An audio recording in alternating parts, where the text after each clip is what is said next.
మాట్లాడడానికి ఏమీ లేక, ప్రజలకి ఏమి చేశామో చెప్పుకోలేక, ఇచ్చిన హామీలు నిలబెట్టుకోలేక అతను ఏ విధంగా డైవర్షన్ పాలిటిక్స్ ఎలా నడుపుతారనే దానికి మన తిరుపతి లడ్డూని అంటే వెంకటేశ్వర స్వామి యొక్క పవిత్రతని దెబ్బతీసే విధంగా వారి యొక్క మాటలు కనబడుతున్నాయి.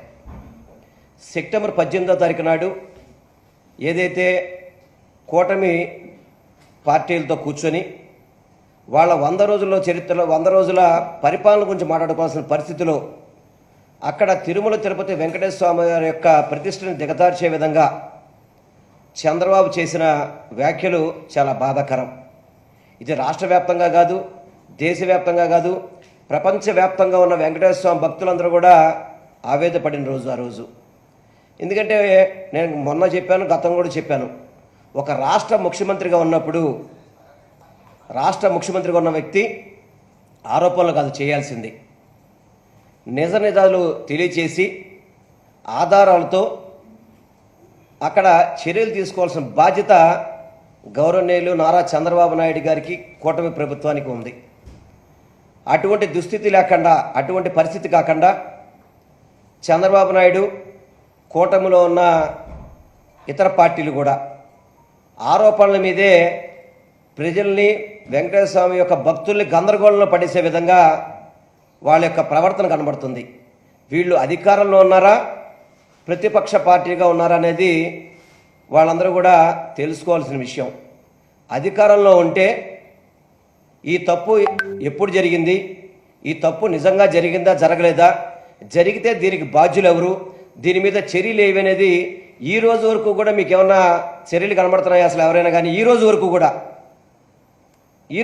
కూడా ఏదో 18వ తారీఖు నాడు చంద్రబాబు మాట్లాడేశాడు, ఇది ప్రపంచవ్యాప్తంగా కూడా జరిగితే ఇప్పుడు సిట్ అని చెప్పనేసి దాని మీద ఎంక్వైరీ అని చెప్పని ఏదో తుడుపుగా మాట్లాడే విధంగా ఈరోజు సిట్ అని చెప్పని పైన కొండ మీద అడావుడి చేస్తున్నారు.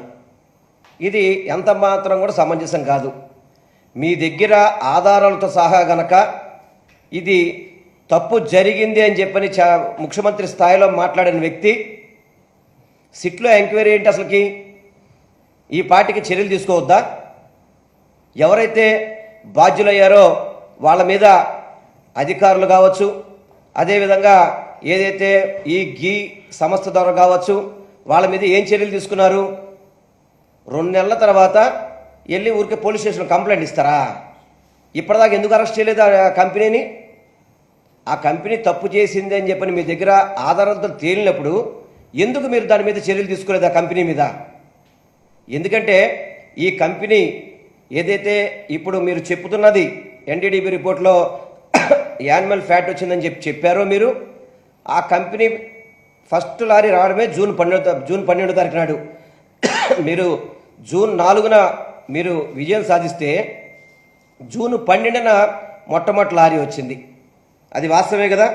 జూన్ 12న, జూన్ 21న, జూన్ 25న, జూలై 4న ఈ లారీలు వచ్చినాయి. ఇవన్నీ కూడా ఈ లారీల్లో మీకు అనుమానం ఉన్నప్పుడు ఎందుకు వాటిని ఎలా చేసి? మీకు ఆల్రెడీ టీటీడీకి ఒక వ్యవస్థ ఉంది.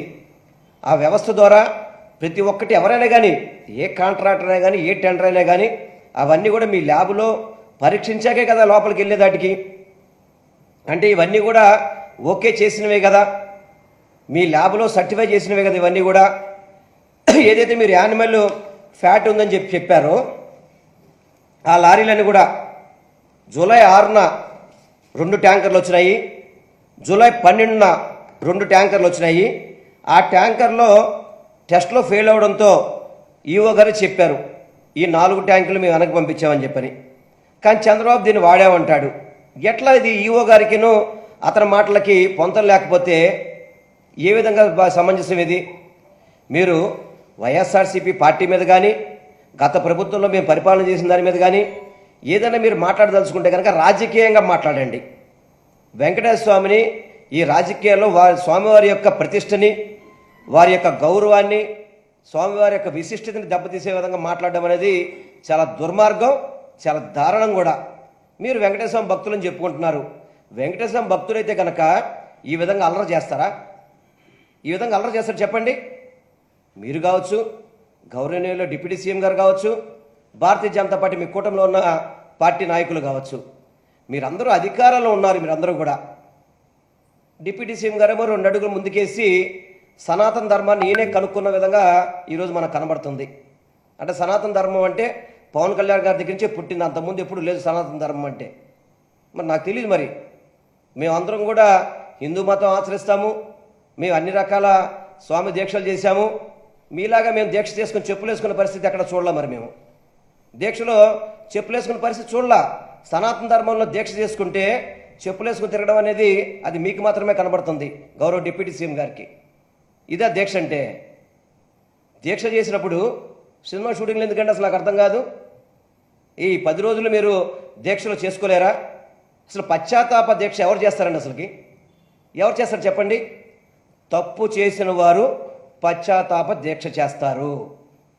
చంద్రబాబు నాయుడు తప్పు చేశాడు కాబట్టే పవన్ కళ్యాణ్ గారు వెంకటేశ్వర స్వామి మీద తప్పుడు ఆరోపణలు చేసి, ఆ లడ్డూ మీద తప్పుడు ఆరోపణలు చేశారు కాబట్టే గౌరవ డిప్యూటీ సీఎం గారు పశ్చాత్తాప దీక్ష అని చెప్పని వారు చేస్తున్నారు.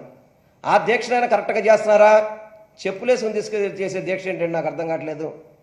మేము కూడా అనేక సార్లు అయ్యప్ప మాల వేసుకున్న వాళ్ళమే, చిన్నప్పటి నుంచి అయ్యప్ప స్వామి దగ్గరికి వెళ్ళాం, అన్ని దేవాలయానికి వెళ్ళిన వాళ్ళమే. కానీ చెప్పులు వేసుకొని దీక్ష చేసుకునే పరిస్థితి మేము ఎక్కడ చూడలేదు. మరి అది మేము చూడలేదు నిజంగా. అది దయచేసి సనాతన ధర్మాన్ని కాపాడే డిప్యూటీ సీఎం గారు, మీరు కూడా సనాతన ధర్మాన్ని కాపాడాలనుకున్నప్పుడు వాటిని ఆచరించే విధంగా మీరు ఉండాలని మాత్రం నేను మనస్ఫూర్తిగా కోరుకుంటున్నాను.